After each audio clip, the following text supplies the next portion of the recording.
All right, I would like to call to order the January 15th meeting of the Downtown Design Review Board. Will the board and ex officio members please introduce themselves? We'll start over with Cameron.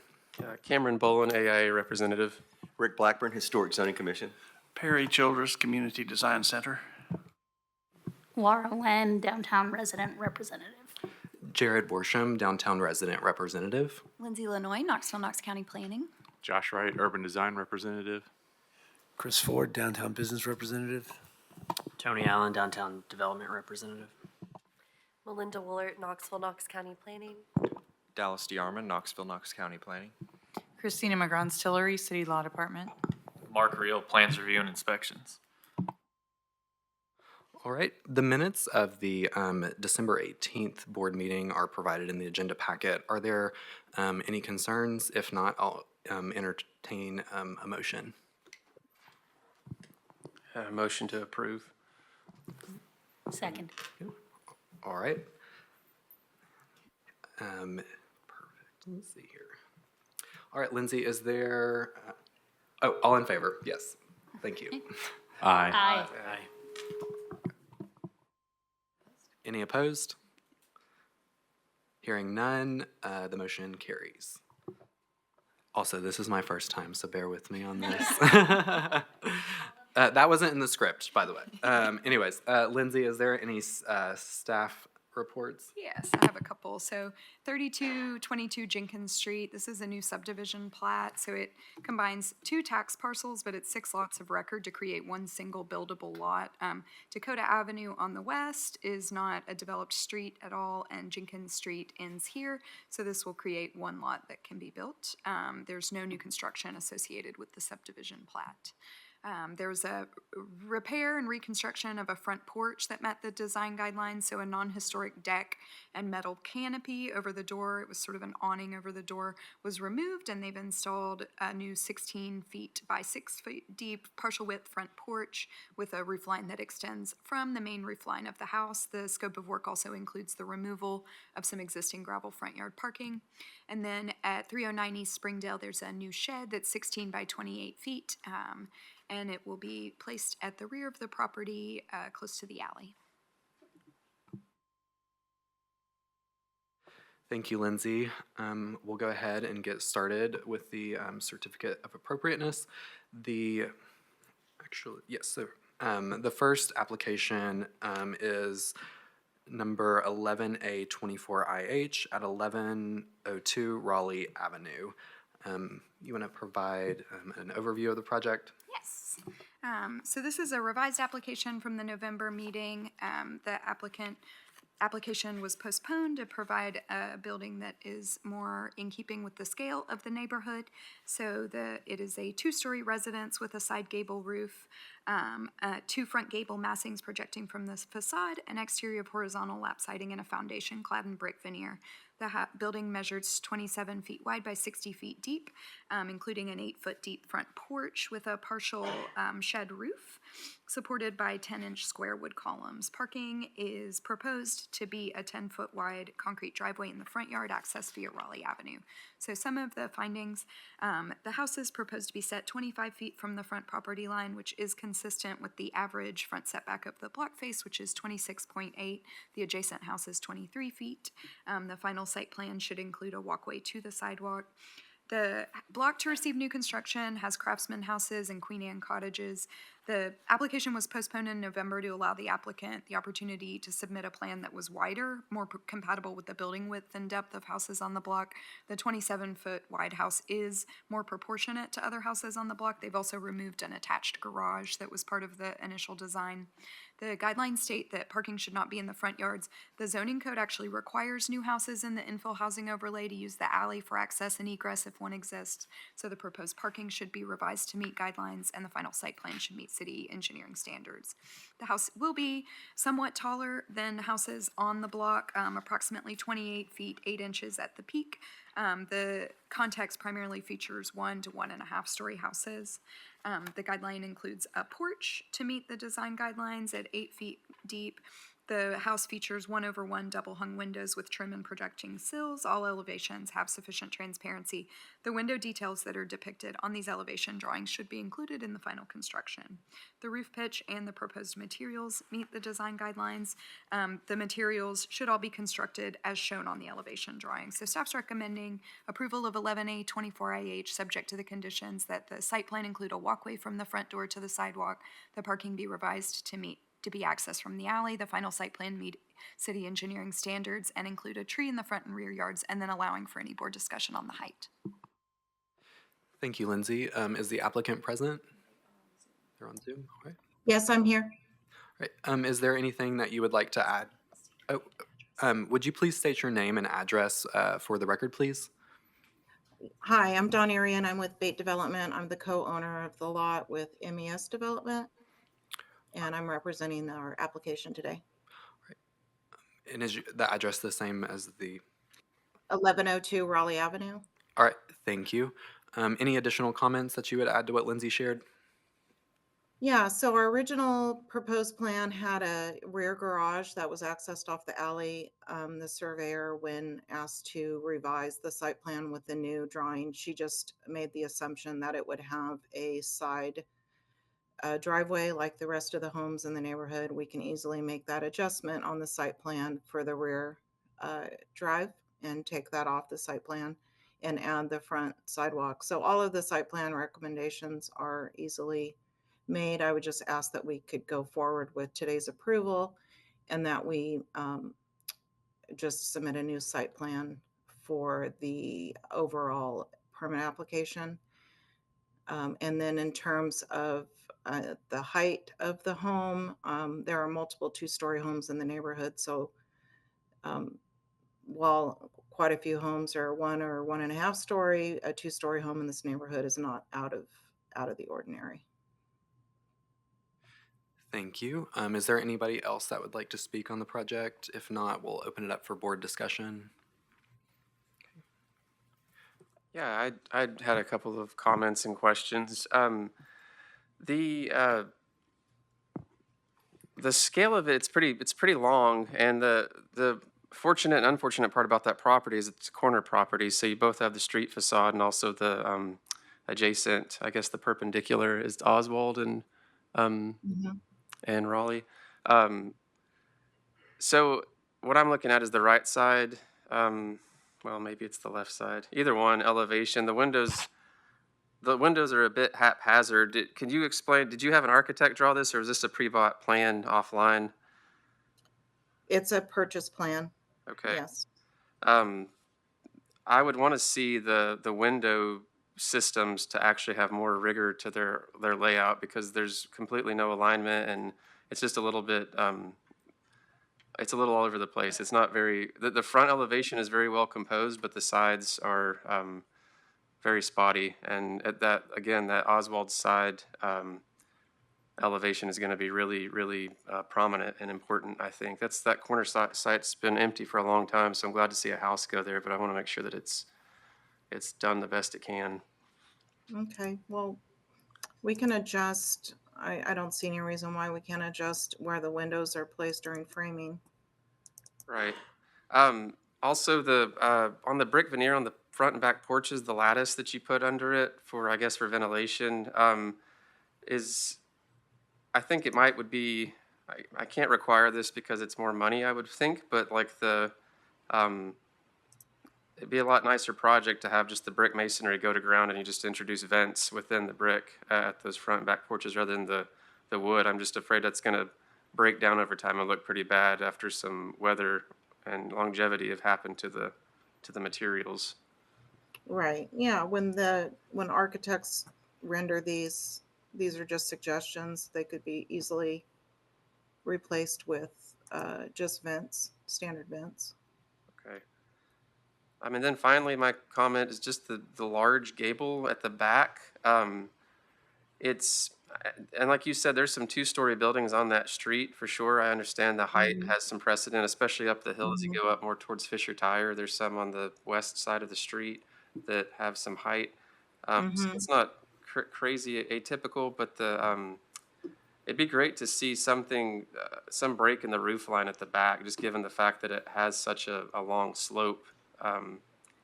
Very much like the front that has that stack of the roof line changes, there's something about the back that would benefit from that, to have a similar extension of a roof line, to not just have the slope of the 812 go all the way to the rear of the building. Would a dormer type break in that roof line be what you're thinking? Yeah, potentially that would help. I think it's just in the same vein of the articulation that you already have in the project. I think that would help it. Right. Other homes on the street have a dormer break in their facade. Mm-hmm. So I think that would be a good solution there. Okay. There's a home down the street on Raleigh that has, you can see the back of the house off the alley, and it's a similar situation. Mm-hmm. Just it has a very long roof line, and then it breaks with like a dormer kind of situation in the middle of that. Okay. That's all my comments. I had a couple of comments. One of them really is along Cameron's line there on the back, that the addition of the dormer would not only break up that large slope, but it would really enhance the usability of some of your second floor space back there Yeah. on the plan there. So that could be an advantageous little addition there. And then other comments on the height, I don't have real issue with the height, in that overall it appears as and really is, a story and a half structure, like many on the street. And if you go toward town, there's a large and entertaining development going on on a former industrial site that has taller buildings as well. And I think introducing that to this neighborhood is not, has already been done. And this is further up in with the other houses, and I believe it would be fine there. The randomness of the windows on the side, I think you're right. You can adjust your framing and line somebody up with others on especially the corner side. Yeah, but otherwise, it's a nice looking house. Okay. Down the street at 1309 Raleigh, there is a dormer breaking that upper roof line, and that is what I would envision adding to that rear. And that would make that attic space upstairs far more usable on the plan.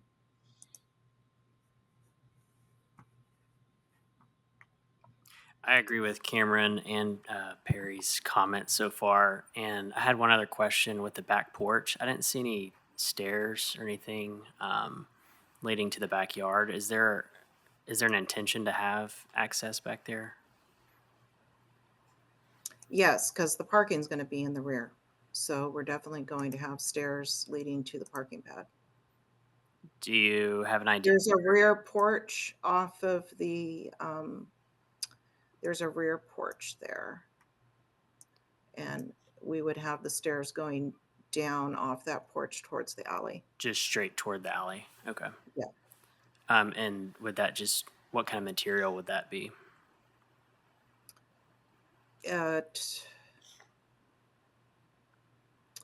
We could either do poured concrete or wood. We could do either one.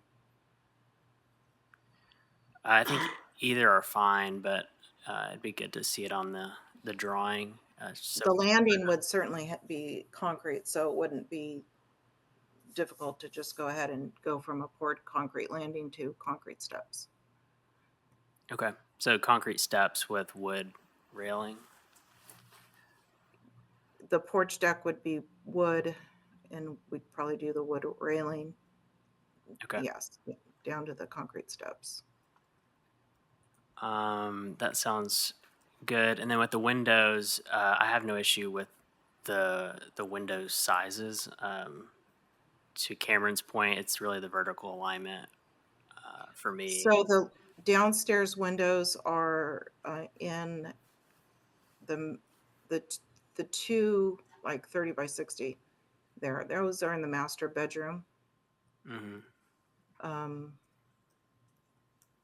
And then the upstairs isn't a bedroom. We could definitely move the upstairs bedroom to align with the downstairs. That'd be easy. That'd be an easy change. Yeah, I think that would help. And then that smaller window toward the middle of the elevation, what is that? That's the kitchen window over the kitchen sink. And we could, it's just really centering the kitchen sink and window within that kitchen room, within the space. Is why that window is where it is. The window above that is in the balcony space at the landing for the stairs, where the upstairs landing. Mm-hmm. So that's why it's aligning the way it is.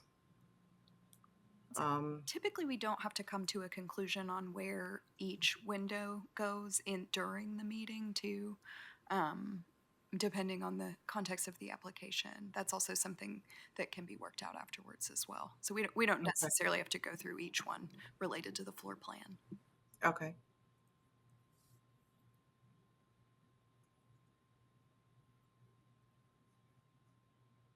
So at what stage from here, we need to go back to the permit review. So Yes, will it we depends be, on what the motion the board members make, but typically what happens is the drawings that you submit to permitting have to meet the conditions of approval of the design review board. So what is submitted to permitting will need to reflect all of these. So if approved or approved with conditions, then we'll work together. There's a 14-day appeal period, so you have time to make revisions.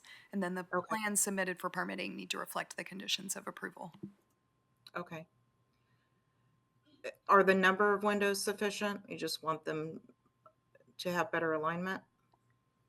The number doesn't, yeah, the number's fine. It's just the vertical alignment.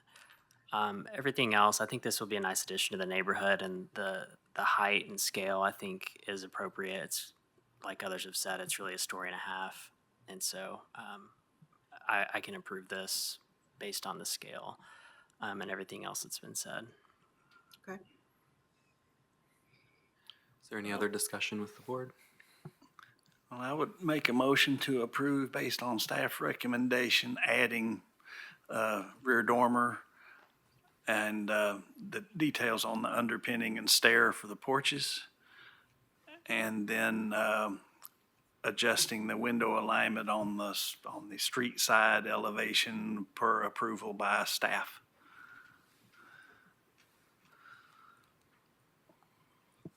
Yeah, I second that. All right, so we've got a motion from Perry and a second from Cameron. Any other further discussion from the board? With no further discussion, all those in favor say aye, and all those opposed, all those in favor say aye. Aye. And all those opposed say no. Good. Motion carries. Okay, thank you. All right. Next up, we've got, let's see, application 1A25IH at 0 Texas Avenue. Staff will now provide an overview. Okay, so this is a new primary structure fronting Texas Avenue. It is a one-story residence with a front gable roof with an 8/12 pitch and exterior vinyl lap siding with corner boards and a block foundation clad in stucco.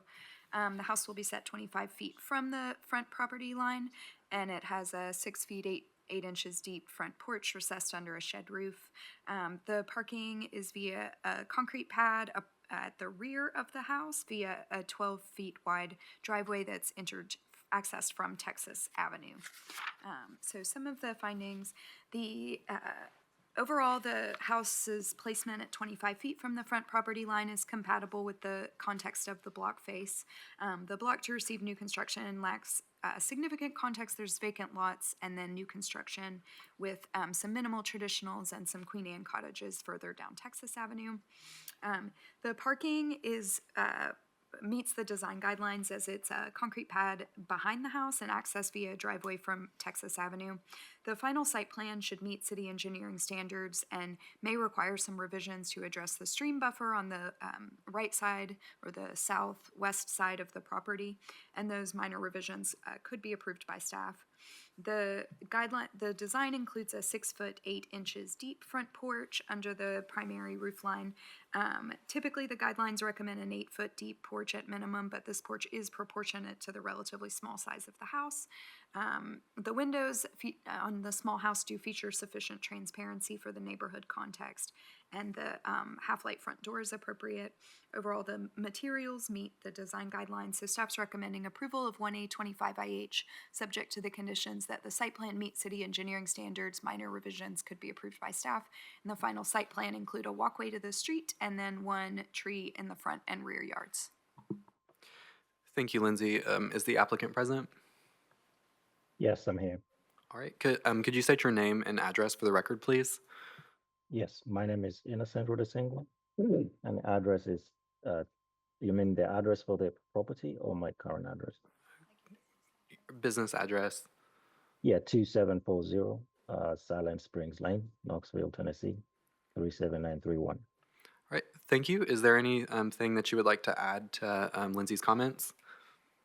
Not at the moment. I will defer that to my contractor, Conrad Govinda. He's also in the meeting. Okay. Any other comments from anyone else? If not, we'll open it up for the board for discussion. All right, we'll open it up to the board.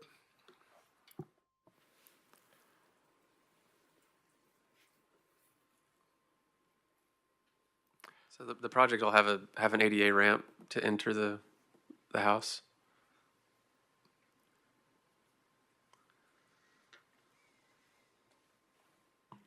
Innocent, do you mind speaking to that? Yeah.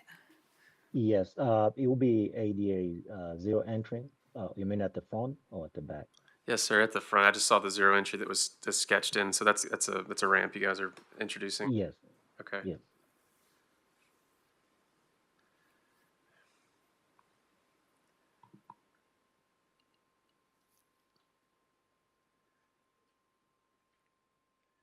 I do know, like, and that's great that it's going to have that, but I know that ramps look very additive on projects, and they don't look very, they don't make the house look very, very nice. So if there was any way, I can see that you're showing it turning and stepping up. So just as low profile as that can be, and somehow be integrated with the front porch and as best as possible with the same guardrail and the same wood and that sort of thing will make it seem more of the house, and rather than something that's tacked onto it, I think it'll make a better project. Okay.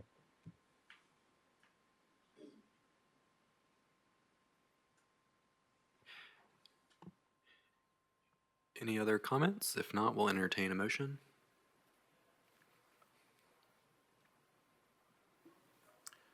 I'll just make one comment. It's a pretty wooded lot, so instead of trying to stick a tree in there, just save one, I think would be the best way to do that, because those old growth trees in these old neighborhoods are terrific assets. But otherwise, I'll make a motion to approve per staff recommendations and Cameron's comments. I'll second. Right. So we have a motion from Josh and a second from Dr. Lynn. Can we clarify what Any other Cameron's discussion? comments you're referring to that you want included in the motion?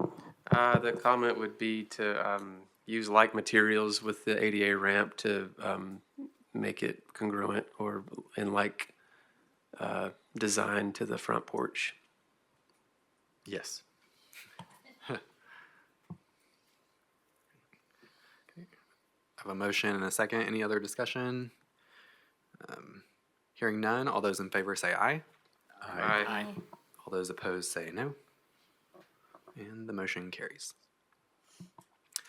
All right, that wraps up infill housing. We'll move on to downtown design review. We've got application 1A25DT at 407 South Gay Street. Lindsay, could you provide an overview, please? So this is a new internally illuminated wall sign. It's 20 inches tall and 10 feet 10 inches wide. It'll be located above the middle storefront of the building, above the existing awning on the first story. The entire wall sign will be internally illuminated with white LED illumination and red letters. So illuminated signs do require review by the DRB. The wall sign form meets the guidelines for new signs in the historic district as above the storefront windows. The sign is proportional to the wall on which it will be installed. Guidelines do recommend that signs not be lit internally. Typically, when internally illuminated signs are approved in the DKH, the illumination is on a limited basis, where the lighting is limited to push-through letters or a logo. So the entire block of the sign is proposed to be illuminated, and the sign should be revised so that only the letters themselves are illuminated instead of the whole sign. So staff's recommending approval of 1A25DT, subject to the condition that the sign be revised to feature illumination limited to the individual letters, with revisions submitted to staff for review. Thank you, Lindsay. Is the applicant present?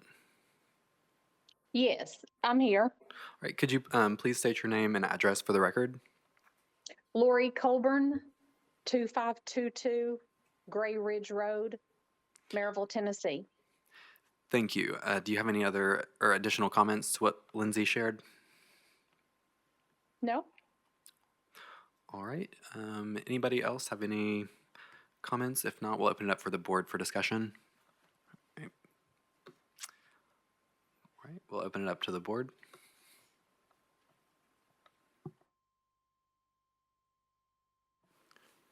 Does the applicant have any concerns with the staff's recommendation?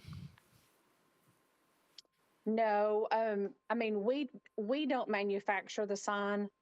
But I mean, I don't think that they would have any trouble with making it to where just the letters are lit versus the whole sign. Yeah, because I think the whole sign just would not work with what we're required to allow, but just Right. the letters work. So,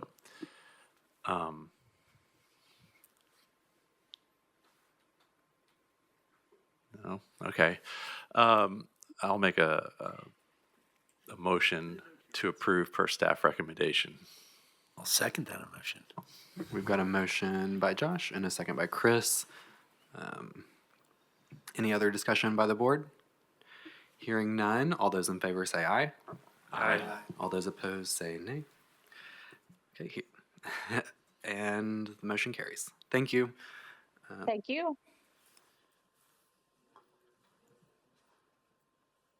Well, I guess that wraps us up. 30 minutes, we did it, folks. Thanks, Jared. Thank you.